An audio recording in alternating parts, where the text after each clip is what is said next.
and we talk to them about everything under the sun that covers the field of education, how education is evolving, moving forward, what are the learnings one is seeing in the changing times, and how we can generally revamp our systems to provide better learning uptakes and better learning experiences for our students.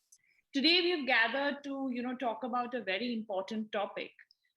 So nowadays, I'm sure everybody has been, who has been connected with the education field in any way, has been reading about, how there's several studies which are talking about that it is important for us to activate the right brain of the students, and how that is very, very key in ensuring that we have more creativity that is instilled in the thinking of our students, which promotes critical thinking, promotes more innovative solution providing.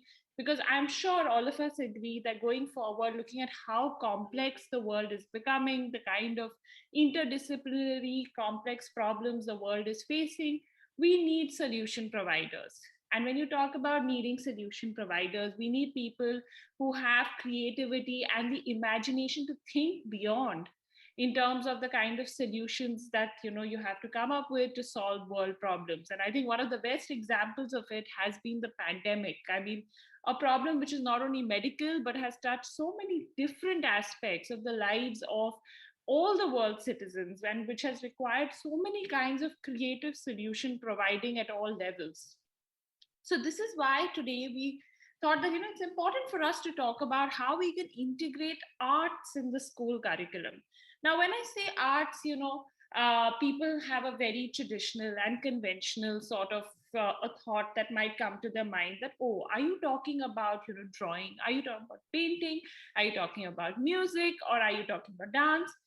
No, that's not the only thing that we're talking about, but we're talking about how we can integrate arts and creativity in each and every subject. As we all know, today we're talking about implementation of the national education policy. And the national education policy is talking about, how we can, how we need to make learning interdisciplinary. So today we are going to be talking about how we can integrate arts in the way we are teaching, diverse subjects, and how that's going to improve the skill sets of our students and make them a relevant workforce for tomorrow.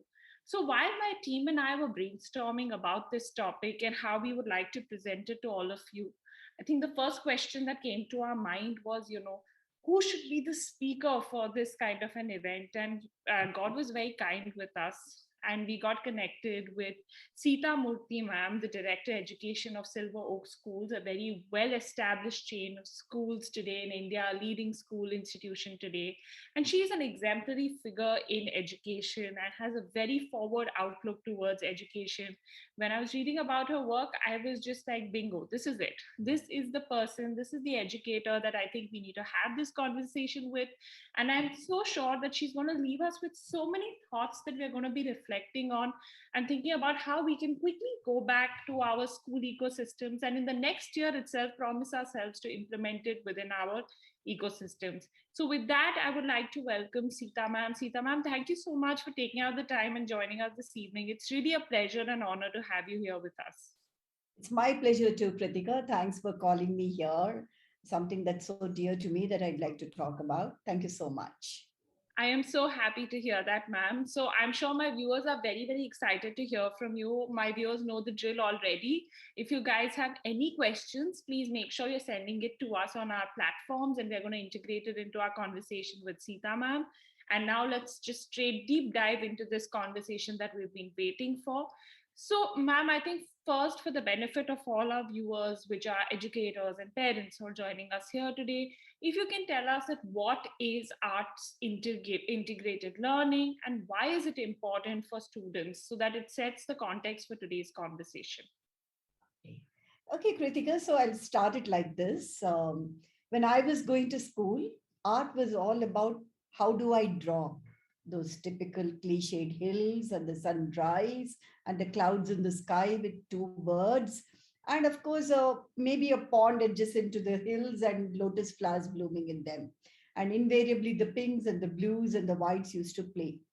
So for me back then, art was about learning to draw what I see or what I can imagine.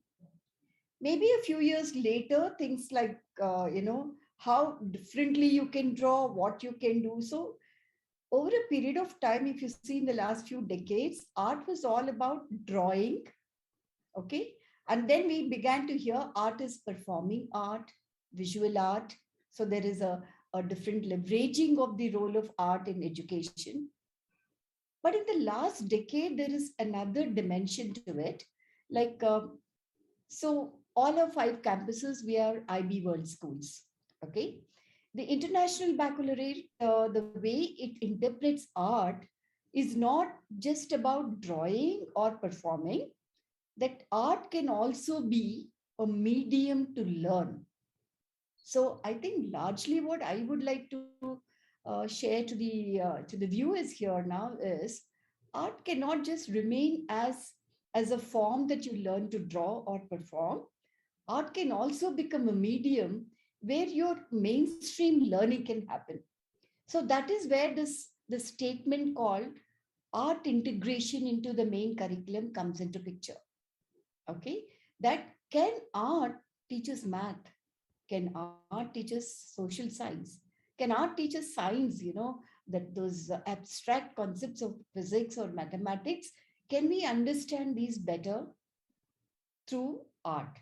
So that is where the answer to your first question comes from, that art integrated curriculum is making art as a medium for learning different disciplines that a student engages with in the school or college. That's perfect, ma'am. I think you've perfectly set the context for us.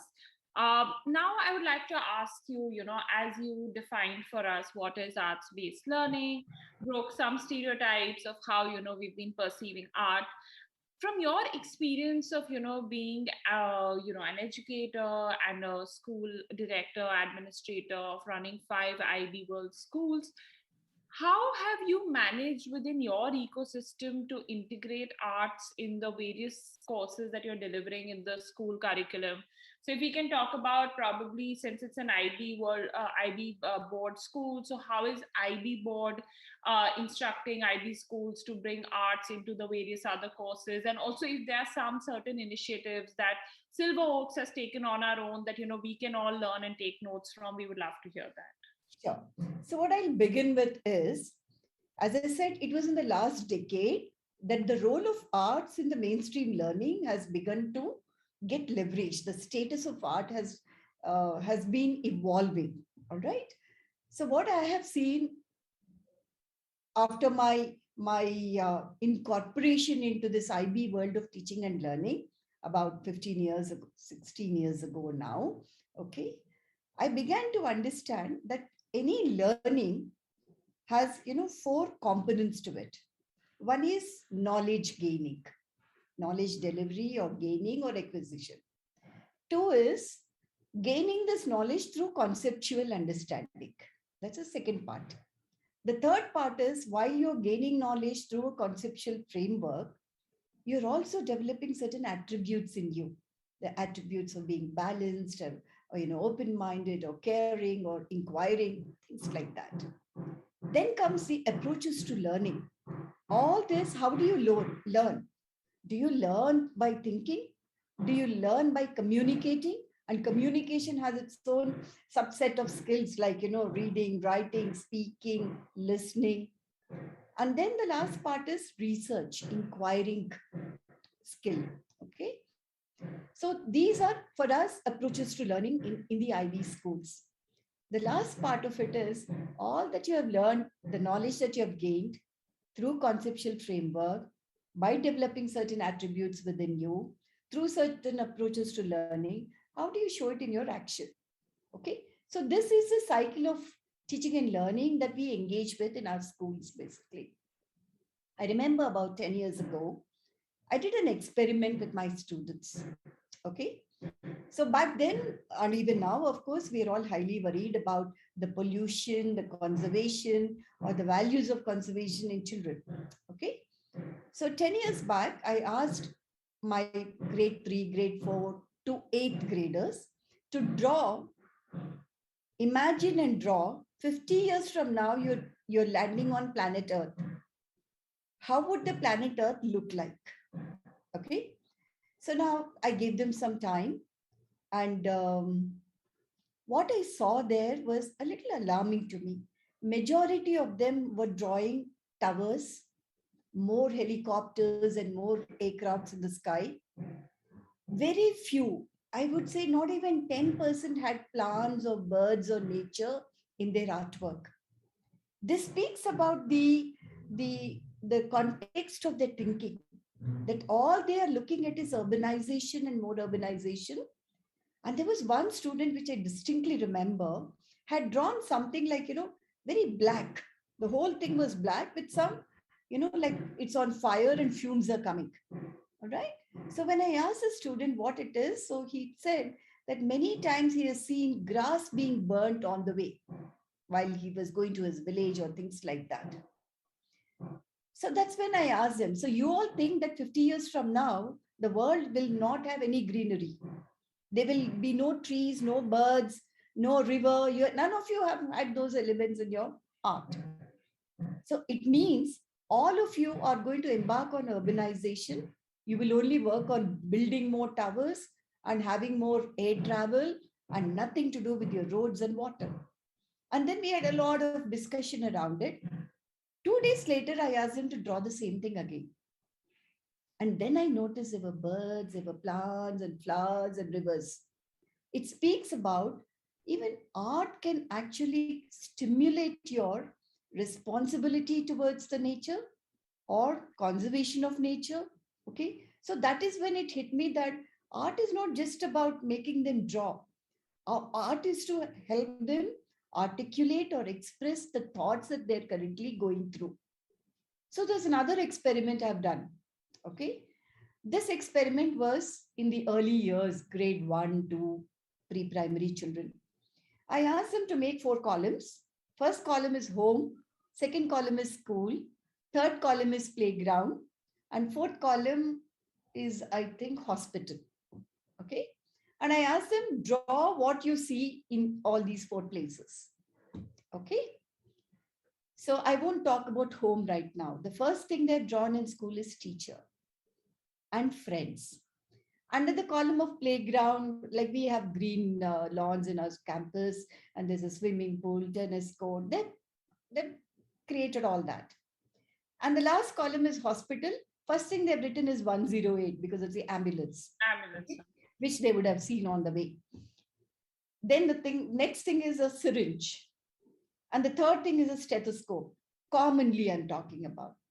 And you know what they have drawn in under the column of home? TV. Mm. TV. And very few of them had people in the house. Under the column of home, very few children had drawn people. They had drawn TV, they had drawn probably a dining table or a sofa set, but people were missing in that column. I used art. This, for me, this is not art, by the way. This is a medium of expression to understand what is going on in their mind. So with these 2 experiments, I realized art can also be another medium to elicit what is happening inside the minds of children. It could also be a medium to develop a certain responsibility or conservation as a responsibility in children. So that is something that I've done 10 years back, not now. From then till now, there have been many experiments and many ways of bringing art into the mainstream learning. Because for me, thinking, inquiring, conceptual learning, and through all this acquisition of knowledge, and through all this showing it in your action, that is where learning becomes a very cohesive whole. I hope I answered your question. Absolutely. And I think, see, some of these examples that you gave us is so sort of, the examples that we can take to in our ecosystems as well, and actually are so introspective. Yeah. For example, we realize, right, that there are a lot of kids who do not open up, but you really want to understand what is going on in their mind. And this is such a beautiful way to sort of connect with them, align with them, get to know what they're thinking. And also, I think in terms of how they perceive the future. Yeah. You see? So I think that's just fantastic. I mean, I'm sure if anybody would have, probably seen that painting where the child, actually just painted it black, would have been like, what is this child just Yeah. scribbled something bad? But, you realize that actually there is a deeper meaning behind that. That's what the child is seeing. And that's where the child sees that this is headed. And it's such a correct depiction of where, we are taking things with our environment. So I think these are wonderful ways of how you're connecting arts, to ensure that we are providing more insights into, helping our children develop better. And I also feel like this is tying up really well with the concept of personalized learning, because Yes.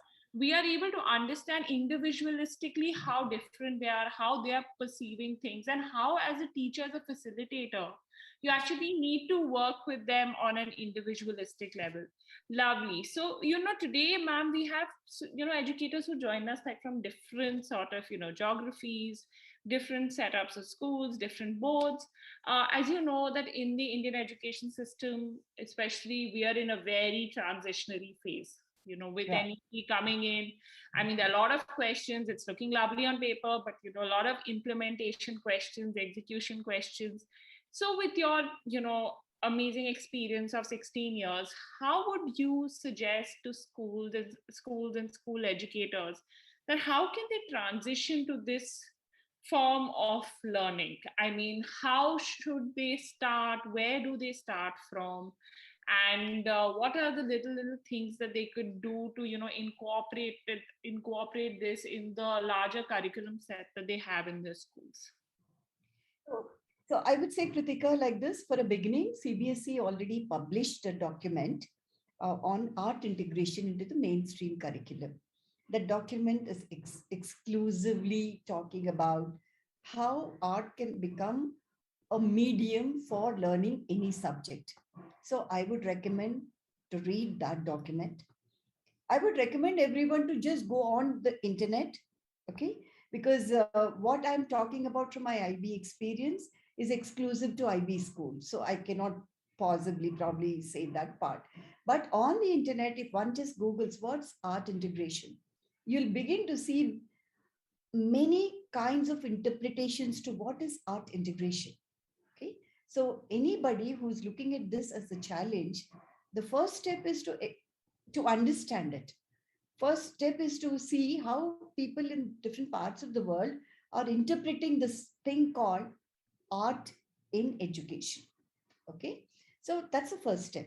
The second step is there are multiple ways of experiments that people have done so I'll give you another example of um, environment as a third teacher. This is another curriculum program that's actually originated from Italy, in fact. Okay, so even programs like that give a lot of exposure to educators as to what are the new ideas I can bring. So there is a video on the internet. Anybody can Google for it. Austin's butterfly. Okay, Austin, Austin's butterfly. So when I saw this video about 12, 13 years ago, I must tell you, this video speaks about a teacher who made a child draw a butterfly from the most imperfect form of butterfly to the relatively perfect form of butterfly. There is a five pictures. There are five pictures. And this teacher carries these five pictures into another classroom and now engages the class into a discussion about, I asked Austin to draw a butterfly, and he first shows a perfect butterfly's picture. He keeps it on the table, and then he engages the children in the class. I wanted Austin to draw a butterfly like this, but this is his first work. Okay, so the first work is very, very rough work. And he says, I want you to tell me what is the difference between this fine piece here and this first draft here. The way children respond, the curves are missing, there is both the wings are differently sized, and he didn't get the main parts clear, everything. What actually is happening there is not description of an improper butterfly, the observation skills of the children. Okay, a simple activity like a beautiful butterfly's picture, And the first draft of a child is engaging children, eliciting their observation skills. Then there is a second draft shown to him, shown to the class. Okay. Now he invites their opinions again, then the third, then the fourth. Then he says, what advice would you give to Austin to make it a perfect piece? And when the children start giving advices, it can't be more metacognitive learning. There can't be a better example than that. How I use this video, this example, was not just for drawing, for thinking skills, for observation skills, for critically looking at things, for handwriting, improvement of handwriting. I would show a perfect, beautifully written handwriting of their student, of their classmate in the class. And I would show this is your attempt. If you have to reach here, what are the different forms that you want to adapt to get to this stage of better handwriting? So art, by the way, can actually stimulate the critical thinking, analytical abilities, comparative structures, you know, and these are the organic learning abilities or skills that we can use. And because art is visible, it's visual, Right. and that form is so perfectly visible to anybody, it becomes all the more concrete medium for children to learn. So I would advise people to explore different things like this, read, experiment. You don't know, I mean, the experiments that I'm giving are all examples that I'm giving are all my experiments. You know, people can come up with, they must have done million other things. So I would say experiment first, only then you would know. Adapt a new lens, wear a new lens to see what can I do just with this picture. Correct. I think again a very thought-provoking example. And like you said, that a simple experiment where you show them something which is probably perfect looking, and Yeah, tell them that you attempted. And once they attempt it, tell them that, okay, how do you want to reach there? It yeah. activates so many different skills, and it activates so many different Oh kinds of yes. thinking in the students. So what we keep talking about, skill-based education, Yeah. inculcating more skills, creating critical thinkers. See, small examples like this is actually what activates it. So I think that's just wonderfully put. And while we're having a conversation about this, I don't think it would be complete if we don't talk about the main stakeholders in this process and how they need to be a part of it. So the first thing I'd ask you is about parents, because obviously I think we all agree as a community of educators that along with what we're doing at our respective institutions, we also need to be supported by parents at home who kind of support the kind of learning that we're doing at school so that we're all in sync. So, how is it that your school's working with the parents in helping them open their mind to this kind of learning? Also because when you open a student to this kind of learning, one also realizes in the senior classes that the way they look at career choices, higher education choices, everything's different. Yeah. So and there can be a lot of resistance from the family if the family is also not moving at the same pace as the student. So how is it that you are working with parents on a daily basis to kind of integrate them into this new age system? So as I said in the beginning, Kritika, regarding any, I mean, objective of any teaching and learning is these five core elements, whether you're an IB school or a non-IB school: knowledge, concept, skill, attitude, and action. Okay. If you communicate this clearly, convincingly to the parents with examples like, how I have quoted here, it speaks about the conviction that the school has. Okay. First thing is the school needs to develop that capacity and that conviction that this is how, like earlier when you said about the skills, 21st century skills has been so overplayed that we finished 21 years in the 21st century and we're still talking about 21st century skills. And people are still thinking these are separate set of skills that need to be probably delivered as a parallel, 1 week intervention, once in a week intervention, or things like that. These skills can be actually pinned into everything that you do, you teach, you learn. But this is something as a school, if the school is a learning institution, by the way, if the school is a learning institution, a research oriented institution, and it has examples to talk about, and you convey the same to the parents, and when you speak to parents, it's your conviction and it is your confidence that makes the parents feel that my child is in the right hand. A parent will of course get carried away with what's happening in the commercial world of education, where oh, you need to spend more time on math and science, and that's how you're going to get through that. But to crack a JEE, or to crack especially JEE or a SAT for that matter, what a student needs is largely critical thinking skills. Correct. And that spontaneity, that ability to connect the dots.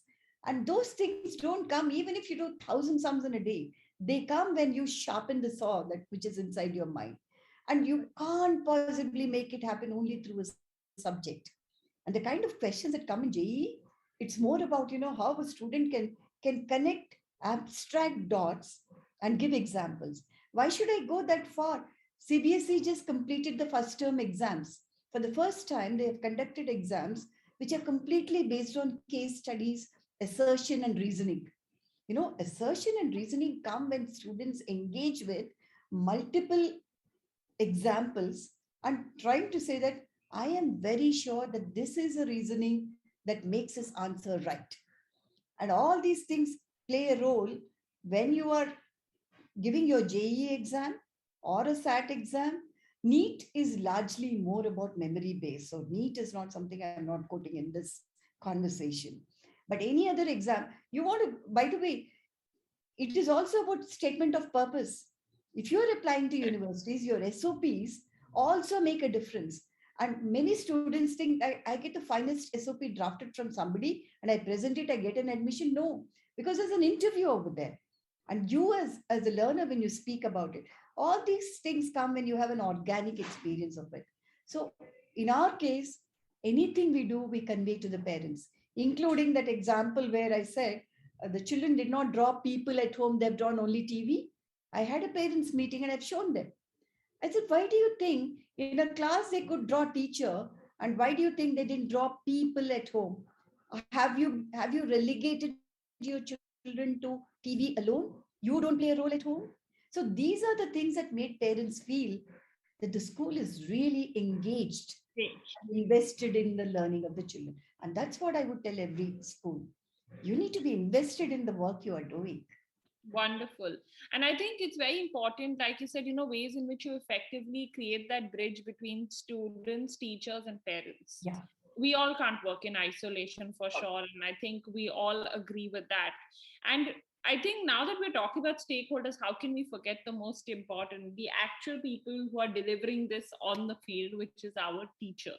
Yes. And I think in every episode when we talk about all of these topics, we do want to always hear from distinguished educators like yourself, that how we can constantly work on reskilling our teachers, because we feel like we don't have enough conversations around this, because they're so overloaded with work, timetable, so many things going on, that a teacher doesn't find time for herself or himself to actually reskill themselves. So again, this is, like you said, this is a phenomenon of the rather the last 20 years. So it is possible that a lot of the experienced educators that we have themselves not undergone this kind of education. So how can we train them effectively to kind of adapt to this kind of learning? I have to say, I feel that teachers are very adaptive, and I think the pandemic has been a great example of it. Yeah. But I would love to hear from you that what are the kind of faculty development programs that you're running at the school to make sure that teachers are constantly getting reskilled in these areas. So I always say one thing, teachers don't fall off the sky or don't grow on trees. And when I see advertisements in newspapers, highly experienced teacher, trained, good communication, you rightly said, Kritika, that teachers are products of the system that the country has. So you can't suddenly expect a teacher to be something beyond the system in which she has graduated from. So if a school is wanting a teacher like that, the school has to train a teacher like that. Because they don't come ready made anywhere. And even like we have we often talk, there is something called suitcase curriculum. A teacher can't just move from one school to another school with her worksheets and things like that and then roll them out in her classroom in a new school. Because if a school wants good teachers, the school has to invest in their training, upskilling, experimenting, enable research, enable experimentation in the classroom, give that scope for the teacher to say that I'm experimenting. Now, when you say they're so busy, overloaded, there is something called process and something called purpose. If the process becomes more important than the purpose, then everything is defeated. The purpose is maximizing or optimizing learning. The purpose is not tick marking, corrections, or submitting lesson plans to somebody. Usually in schools, teachers are more busy with because they have a checks and balances system. What we need to do more is about enabling the teacher to work towards a purpose than the process. Then everything becomes easy. And of course, a school has to be, when I said that our schools are learning schools, our teachers are learners, our teachers are not teachers. We learn along with children. And we have an ongoing training, nearly 180 years of in-house training every year. So only then things happen. That's wonderful. I think this whole concept of it's really heartening to hear when I hear all, when I engage with educators like yourself, and you say that, we're a community of learners and not teachers. I think, Yeah. it's so heartening to hear that, because it just, in a sentence, you really change the nature of the relationship that you have between a teacher and a student. And it also, I think, just imbibing that sort of attitude within your ecosystem also makes you a continuous learner. And I think that's so important. I mean, your administration, your directors, your principals can go leaps and beyonds in providing you means to train yourself, but as an educator you need to feel inspired to be able to take that all in. It's really, I think, just puts things really in great perspective. I see we're running out of time, but from your experience, and before we go, we won't let you go without answering this question. So if I had to ask you from the top of your mind, the top three things that you would advise all educators to do on an immediate basis to introduce art integrated learning in their system, what would it be? Get onto the internet and explore how different countries are interpreting this. First one. There are multiple videos that are there and try to experiment them in your context. Third thing is read, read, read, read. Read anything and everything. You don't know where the ideas will come from. Wonderful, wonderful. So I think, when I was thinking about this topic, and there was this thought by President Barack Obama that was constantly resonating with me, which was, the future belongs to young people with an education and the imagination to create. And I think so many of the things that you have shared with us today, the insights that you have shared with us today, really are things that we can implement to give wings to that imagination, for them to actually fly above and beyond. Really speaks volumes about how passionate you are as an educator. And it's really been such a humbling and learning experience to be exchanging ideas from you and hearing about the wonderful things that you're doing at Silver Oak Schools. Thank you so much, ma'am, for taking out the time and joining us today. My pleasure. Thank you so much for having me. It's really been wonderful, and I'm sure my viewers and attendees resonate the same sentiments. Thank you very much, everybody, for joining us, for sending us a lot of your comments on social media, because we use those inputs while we are, preparing our list of questions for our esteemed speakers. We're going to be back again very soon with a new topic, with a new speaker, where we're going to be talking about transitioning effectively from school to university. So make sure you stay tuned with us. A very big thank you. And as we gear up towards the festive season, I hope we all remember pandemic isn't over. So let us enjoy, but safely with our masks up. Thank you so much, ma'am. Thank you very much. It was really Bye. wonderful. Thank you. Take care. Bye bye.